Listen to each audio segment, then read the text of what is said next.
이렇게 보리살터를 보살로 줄이는 이유가 중국도 땅이 넓고 인도도 땅이 넓고 그래서 중국도 그냥 이렇게 해서 뭐 네 군데 있다라고 칩시다. 크게 문화권이 그냥 대충 하는 거예요. 그러면 이 사람이 와서 여기서 번역할 때하고 이 사람 번역할 때하고 이 사람이 그다음에 이 사람이 또 여기 가서 번역할 때하고 다 다를 거 아니에요. 그래서 이걸 합치면 뭐가 있냐면 깨달은 중생. 그래서 각 유정 이렇게 번역을 또 하거든요. 깨달은 중생. 그러니까 보살은 뭐냐? 아, 깨달은 사람. 우리식으로 말하면 그냥 깨달은 사람. 각자야, 각자. 그래서 깨달은 사람. 이해가 돼. 그게 문제가 아니고 왜 이렇게 축약을 하자는 거지? 거지같이. 보살 이렇게 축약을 하면 너무 이상하잖아. 근데 저게 중국 놈들 특징이에요. 중국 놈들이 아주 희한한 짓을 많이 해. 네. 제가 그래서 전에도 그런 얘기 했잖아요. 아메리카를 중국 사람이 아메리카라고 음사를 했고 그걸 그 중간자를 띄워갖고 미국이라고 했다. 이런 거지 같은 그러니까 저게 저 원칙이 뭔지를 정확하게 잘 모르겠어. 어떤 때 앞글자를 원래대로 하면 제일 먼저 앞글자가 중요할 것 같은데 어떤 때는 저렇게도 축약을 하고 어떤 때는 이렇게도 축약을 하고 굉장히 이 중국 저거 아는 사람이 없더라고요. 왜 저런 식으로 희한한 방식으로 그때그때 말 그러니까 하나의 고정된 룰이 있으면 좋은데 룰이 없어요. 중구난방이에요. 중구난방. 물론 거기에는 어떤 이유가 있었을 거예요. 그 당시에는. 그렇게 하는 이유가. 그게 저는 왜 중구난방이 됐다라고 생각하냐면 중국이 나라도 많고 땅도 크고 민족도 많고 문화도 다르고 이러니까 이 동네 풍습이 다르고 이 동네 풍습이 다른 거야. 이거를.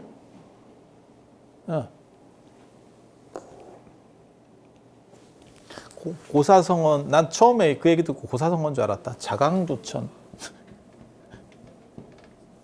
자강두천 들어봤어요. 야, 나 이거 애들이 저런 얘기 쓰는 거 보고 나 고사성언, 사자성어인데 왜 나도 잘 모르는 게 있구나. 내가 언간한 건 정확하진 않아도 들어는 봤을 건데, 뭐지? 이랬는데, 이게 요즘 애들이 만든 말이에요. 자존심이 강한 두 명의 천재.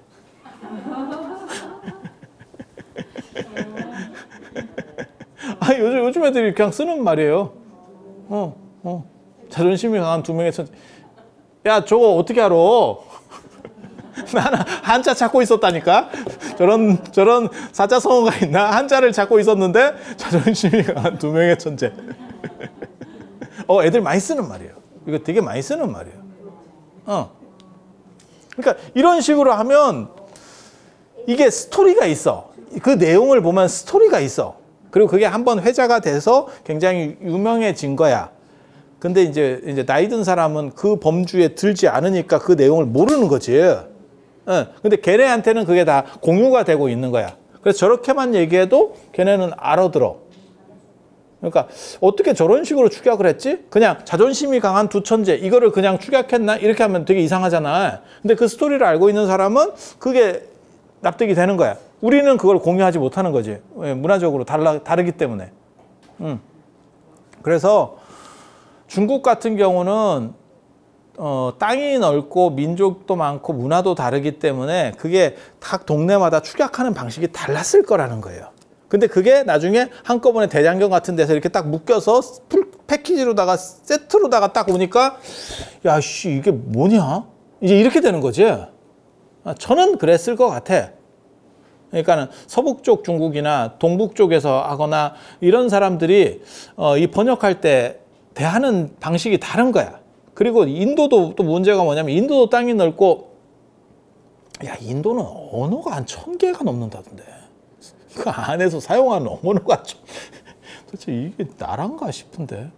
정상적이면 사실 그게 국가 차원에서 쫙 쳐내야 되거든. 중국같이 하는 게 맞아요. 하나의 언어를 쓰고 하나의 문자를 쓰게 해서 TV 보급하고 교과서 보급하고 그 다음에 국가 무상교육 우리도 있었잖아요. 의무교육. 그런 걸 하는 이유가 뭐냐면 사회를 균질화시키기 위해서 그래요. 이거는 우리가 같은 시대에 같은 이 나라 안에 사는 사람으로서 보편적 지식이라는 게 있어야 돼. 그래야 동일체라고 하는 게 있거든요. 그리고 우리는 그걸 넘어서니까 이제는 조금 다른 것들을 인정해 주자. 그래서 이제 뭐 대안학교 뭐 어쩌고저쩌고 이렇게 나오는 거고, 중국이나 인도는 그거부터 시작을 해야 돼. 그게 성공을 하면 국가 발전에서 굉장히 빠릅니다. 성장 속도가 굉장히 올라옵니다. 그러니까 중국은 그런 걸 성공했기 때문에 공산주의니까 밀어붙여가지고 그걸 성공시키니까 그게 지금 이렇게 막 치고 나온 거고, 인도는 개판이지. 나라 안에서 언어가 1000개야. 야, 그러면 지들이 대화가 안 된다는 얘기잖아. 방언이 1000개가 아니고 언어가, 야, 씨, 그럼 어떻게 해, 그거.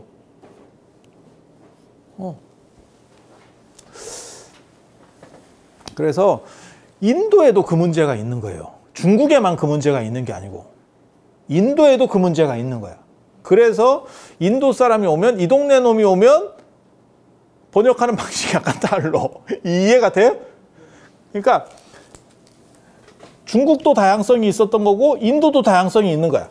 그래서 인도에서도 이 동네 사람 언어나 저 뭐 사고방식이 다르고, 이 동네 사람 다르고, 이 동네 사람 다르고, 이게 다 이쪽으로 왔다 저쪽으로 왔다 이게 막 오는 거야. 근데 중국 사람들이 볼 때는 뭐라 그러냐면, 너 어디서 왔어? 그럼 인도. 그럼 똑같은 거 아니야? 이제 중국 사람은 그렇게 생각하는 거야. 아니, 저도 굉장히 지금 놀라운 게, 이게 다도하는 사람들, 내가 다도하는 사람들 내가 별로 그렇게 약간 시원찮게 보는데, 이유가 뭐냐면, 수십 년 동안 저렇게 왜 저걸 체계를 못 세우고 저 짓을 하고 있는가. 다도하는 사람들은 되게 재밌는 게 차가 같다라고 생각을 해. 차 문화 자체가 다릅니다. 그러니까 강남의 차 문화하고 중국이 강북의 차 문화하고 완전히 달라요. 그래서 언어도 달랐던 거예요. 차하고 다하고 언어도 다른 거고 문화도 달라. 밑에는 강남 쪽은, 중국의 강남 쪽은 물이 좋기 때문에 기호식품으로 먹는 거예요. 물을 먹을 수 있는데 기호식품으로 차를 타서 먹는 거예요. 지금 우리가 차를 마시는 것처럼. 그게 강남의 차 문화고, 강북의 차 문화는 물을 먹을 수가 없어. 이건 석회 성분이 많아서. 그래서 중화를 시켜야 되기 때문에, 그러니까는 무조건 필수로 먹어야 돼. 독일의 맥주가 발전하는 것처럼 그런 식의 문화 구조야. 네. 그래서 강남은 기호식품이기 때문에 강남에서는 일상 다반사까지 발전을 안 해요. 그러니까는 그냥 일상적인 게 차야라고. 그러니까는 일상 다반사가 뭐냐면 그냥 일상적으로 밥 먹고 차 마시고. 강북은 그렇게밖에 안 된다니까. 왜냐하면 물을 먹을 수가 없어. 차를 타서 먹어야 돼. 그래서 물을 중화시켜야 내가 배탈이 안 나. 그러니까 강북에서의 차는 정로환이에요. 그래서 그거는 계속 그냥 먹어야 돼. 그러니까 다선일미 이런 얘기할 때 그게 일상 다반사라고 하는 개념은 강북에서 나오는 문화야. 강남에는 그 문화가 안 나온다고, 거기까지. 근데 한국 사람들은 무슨 생각하냐면 그냥 중국이고 차니까 똑같아. 근데 마셔보면 무슨 일이 벌어지냐면 하나는 발효차가 있고 하나는 생차가 있거든. 발효차 계열이 있고 생차 계열이 있거든. 종류도 되게 많고 그냥 크게 나눠도 생차하고 발효차가 있잖아. 발효차는 물 안 좋은 데서 먹는 거거든. 생차는 물이 좋은 데서 먹는 거고, 그러니까 녹차나 이런 거는 물 좋은 데서 먹는 거고, 그리고 생차를 먹는다는 건 그건 기호식품인 거예요. 먹어도 되고 안 먹어도 되는 선택사항에서 먹는 거야. 근데 발효차 같은 경우는 그걸로 물을 중화시키지 않으면 물을 못 먹어. 그래서 그냥 이건 선택이 아니고 필수예요. 살고 싶냐? 그럼 무조건. 그래서 밥 먹듯이 차 먹는다는 말이 나오는 거는 강북 문화예요. 걔는 무조건 차야. 그러니까 물이 없는 거야. 물 주세요? 그러면 그냥 차를 주는 거야. 이해가 됩니까? 그러니까 하나의 중국이라고 보면 안 돼. 이게 기본적으로. 그래서 각 동네마다의 문화들이 당연히 다르지. 그런 생각을 딱 하고 보면 이게 되게 쉽거든. 그래서 제가 그런 얘기 하는데, 차하고 선하고 이게 막 결부가 돼. 강남 쪽에서는 차하고 선하고가 그렇게까지 결부가 안 돼. 강북 쪽으로 가면 조주 같은 경우가 차나 한 잔 마셔라. 이게 가능한 게 뭐냐면 거기는 그냥 차가 그냥 물 주듯이 있는 거요. 우리 어렸을 때, 지금은 이제 우리가 그런 문화가 없었는데 그게 일본 문화, 일본의 오차 문화가 들어와서 생긴 거예요. 우리는 이제 오차를 안 마시니까 우리 보리차 있었잖아. 우리 어렸을 때만 해도 그냥 보리차가 일상이었거든. 지금은 이제 보리차 먹기도 어려운데 저희 어렸을 때는 뭐 난로 같은 거 있고 이러면 그냥 보리차고, 그때는 엽차라고 했었지. 그 일본 문화가 들어와서. 보리차가 엽차는 아니거든. 엽차는 입인데 입이 아니거든. 아니 그렇잖아. 근데 엽차라 그랬다고. 그래서 앉으면 그냥 그 보리차를 한 잔 주는 거야. 그게 물이지. 그게 물을 주는 거지. 그래서 여기 물 한 잔 더 주세요. 그러면 그 보리차가 오는 거야. 이해가 되지? 그러니까 물 이꼬르 보리차야. 그리고 그거를 그 당시만 하더라도 엽차라고 불렀어. 엽차라고 불렀어. 그래서 그런 식의 문화가 강북 문화예요, 중국에. 강남 문화는 굳이 그럴 필요가 없어요. 물이 좋으니까. 그리고 우리나라에서는 그게 없어진 이유가 뭐냐면 일본은 섬나라라서 물이 안 좋으니까 걔네들은 그런 문화가 계속 있었던 거고, 일제강점기에 우리에 들어왔지만 우리에겐 정착하지 않았잖아. 우리 보리차 먹다가 지금 다 날렸잖아. 누가 보리차 먹어. 그건 뭐냐면 우리는 산이 많기 때문에 물의 순환 구조가 발생해서 물이 좋다니까. 그러니까 전 세계에서 제가 그런 얘기 해드리잖아요. 전 세계에서 수돗물을 그냥 마셔도 큰 탈이 없는 나라가 우리나라예요. 지금은 뭐 정수기 회사들이 오만 지랄을 하니까 그렇지만 먹어도 문제가 없어. 유럽이나 이런 데 아무리 선진국 가봐 첫 마디가 가이드가 뭐냐면 물 드시면 안 됩니다. 물 드시는 수도꼭지가 따로 있습니다. 이 말부터 시키거든. 샤워하는 물 드시면 안 됩니다. 왜? 우리는 그냥 하다가도 좀 이렇게 먹을 수도 있고 뭐 그게 되거든. 특히 이제 요즘 젊은 사람들은 몰라도 저희 나이 때만 하더라도 그냥 화장실에서 물 먹던 세대예요. 학교에 가면 화장실이 수도가고 거기서 어떤 놈이 대걸레를 빨고 남자애들은 그 수돗물에 대걸레 빠는 옆에서 이렇게 입을 대고 마시고 있고 그 옆에서 오줌을 싸. 그게 동시에 일어나. 그게 동시에 일어나. 그래갖고 주번에 걸리면 주번이 뭘 하는 거냐면 그 화장실에 있는 물을 양은 주전자에다가 떠와서 맨 뒤에다 갖다 놔. 때나 화장실 물이야. 화장실 물 외에 선택권이 없었어. 음료수도 없고 매점도 없었다. 우리 중학교 되니까 매점이 들어오더라. 그냥 그렇게 사는 거예요. 그러니까 수도가 화장실 걸레 빠는데 다 동일이지. 그래서 우리가 그런 무분별지를 어렸을 때 알고 살았잖아. 그러니까 어렸을 때 그렇게 먹어본 놈 입장에서는 수돗물 뭐 먹으면 그 당시 수돗물이 더 안 좋았을 거거든. 그때 아무 문제 없었는데 쉽게 안 죽던데 이런 생각이 있으니까 뭐 물 먹으면 수돗물 먹으면 되지 뭐. 우리는 또 그런 생각이 있거든. 별 생각 없어요. 그리고 약수터 이런 데 하면 젊은 요즘 사람하고 옛날 사람하고 차이 중에 하나가 뭐냐면 약수터 이렇게 하거나 안 그러면 계곡물 이렇게 해서 하면 사람들이 이거 먹어도 돼요? 젊은 사람은 그렇게 물어본다. 나이 든 사람 중에서 그렇게 물어보는 사람은 별난 사람. 맨날 먹어놓고 뭐 안 먹은 것처럼. 더 웃긴 거, 나 옛날에 나 그거 봤네. 약수터에 매일같이 물을 몇 통씩 떠갖고 오는 그 이렇게 끓은 걸로 떠오는 사람이 있었어. 그래서 그걸로 자기는 밥을 해 먹는데, 몇 년째 그 물 수돗물이 안 좋다는 거야. 그래서 그 물만 먹어. 그런데 나중에 수질 검사하니까 그지같이 나왔고 약수터 빼세요. 아니 우리 주변에 있는 얘기예요. 제가 지어내는 얘기가 아니고 여러분 또 아마 다 경험했을걸? 쟤는 수돗물만 또 못한 걸 몇 년 동안 퍼다가 먹었대요. 바보 씨. 수질검사하면 수돗물은 수질검사에서도 계속 이게 균질화되니까 어느 정도는 맞춰주는 거잖아요. 그러니까 큰 문제가 없는 거고 사실 저거는 계속 검사하는 거 아니니까. 그래서 그런 일들이 벌어지는 거죠. 그런 일이 벌어지는 거죠. 그래서 이게 중국이나 인도는 같다라고 보시면 안 돼. 다 다른 거예요, 동네마다. 근데 다도하는 사람들 보면 되게 웃기는 게 중국을 많이 가는데 이런 거를 구분을 해서 이걸 접근을 해야 될 거 아니에요. 그런 생각은 없어 또. 그 뭐가 똑같은 거냐면 인간이면 다 똑같은 거 아니냐? 그런 식의 범주로 놓으면 이 세상에 다른 게 뭐가 있냐? 생물이면 다 똑같지. 그런 식으로 통체적 범주를 쓰면 학문이라고 하는 거는 분석적으로 들어가는 건데 이게 이렇게 다르고 이렇게 다르고 시대에 따라서 왜 이 얘기가 나올 수밖에 없고 그것에 그러한 문화를 주도했던 놈들은 누군가 이런 걸 밝혀내는 게 학문이라고 하는 건데 그러니까 그냥 물만 마시러 다니는가 봐.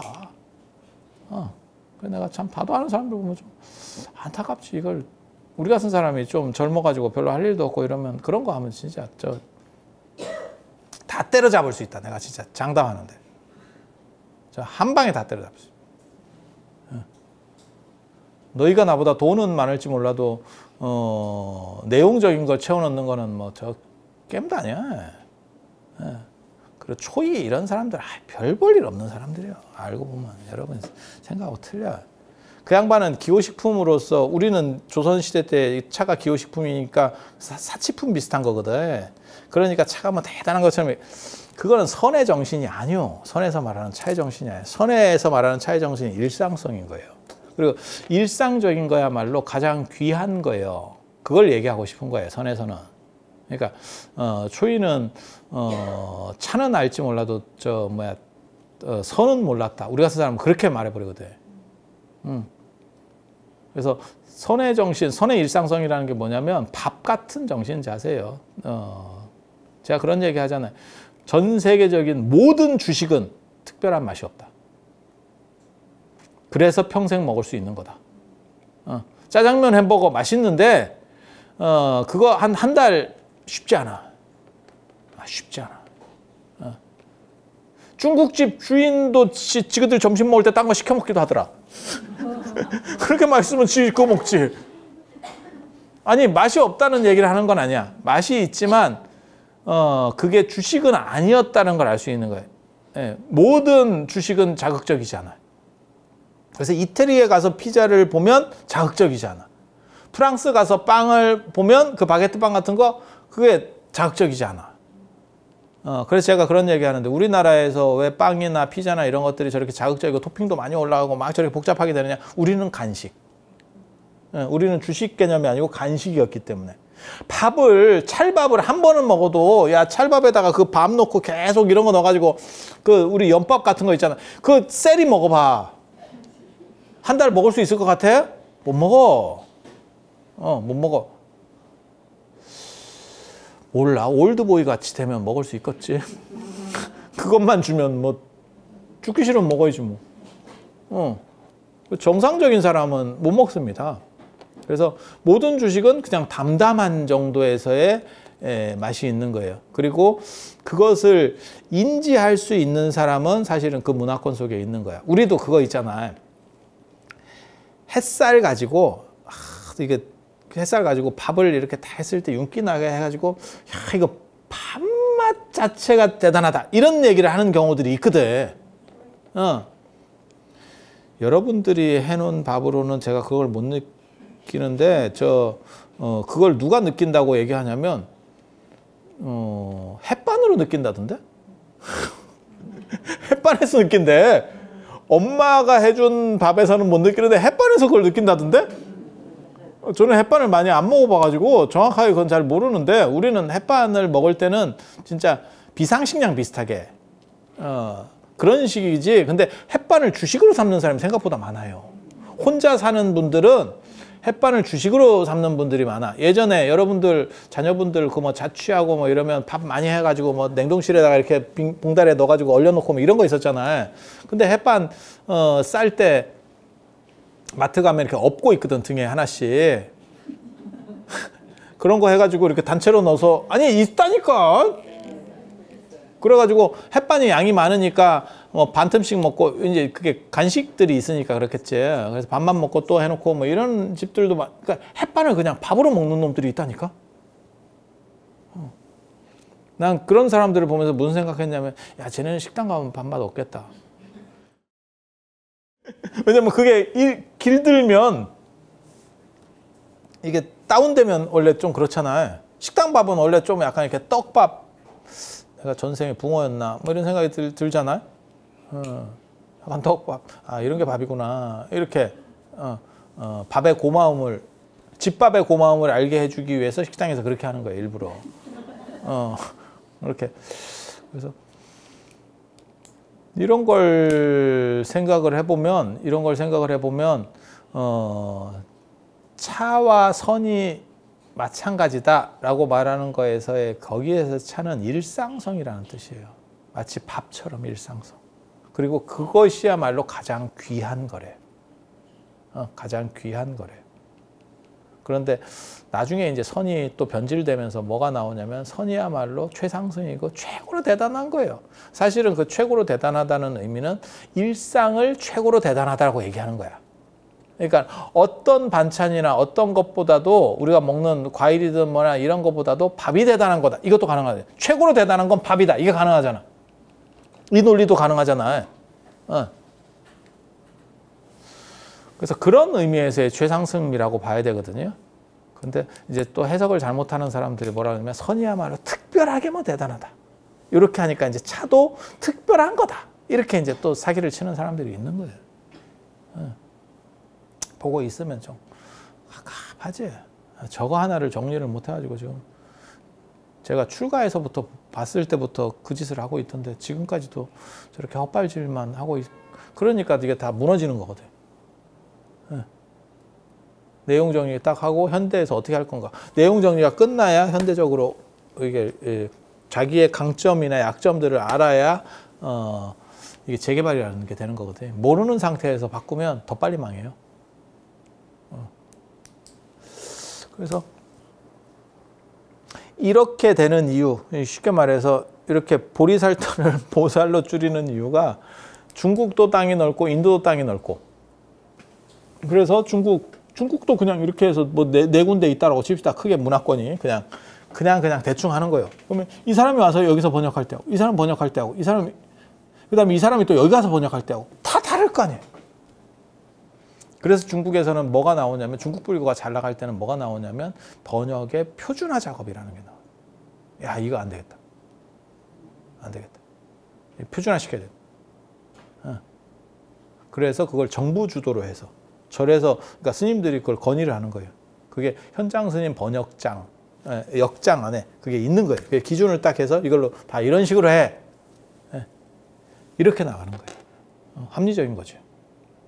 그런데 그게 그렇게 해서 몇 대를 거쳐서 몇백 년을 거쳐서 그게 쭉 유지가 되면 좋은데 그게 안 돼요. 상황에 따라서 계속 또 바뀌어. 그러다 보니까 우리도 지금 여기 보면 관자재보살. 정근할 때는 관세음보살. 여기 보면 사리자. 저기는 사리불. 이렇게 나오는 거죠. 여기 막 섞여 있는 거죠. 그래서 이런 식의 개념 없는 것들이 사실은 알고 보면 저런 식의 개념들에서 나오는 거다. 저 원판들에서 오락가락한. 그리고 여기에 또 뭐가 있냐면요. 시대적인 부분도 있어요. 이거는 지역적인 부분이고 시대적인 부분이 있어요. 그래서 시대적으로 현장 스님이 구마라집을 비판하면서 되게 저 사람 잘못 번역했어 라고 막 이렇게 쏘아붙이거든요. 근데 저는 현장 스님이 꼭 옳은 부분도 있는데 옳다라고는 생각을 안 해요. 이유가 뭐냐면 한 300년 정도 차이 나면 구마라집 스님이 인도 이야기를 들을 때하고 발음이 다르다니까.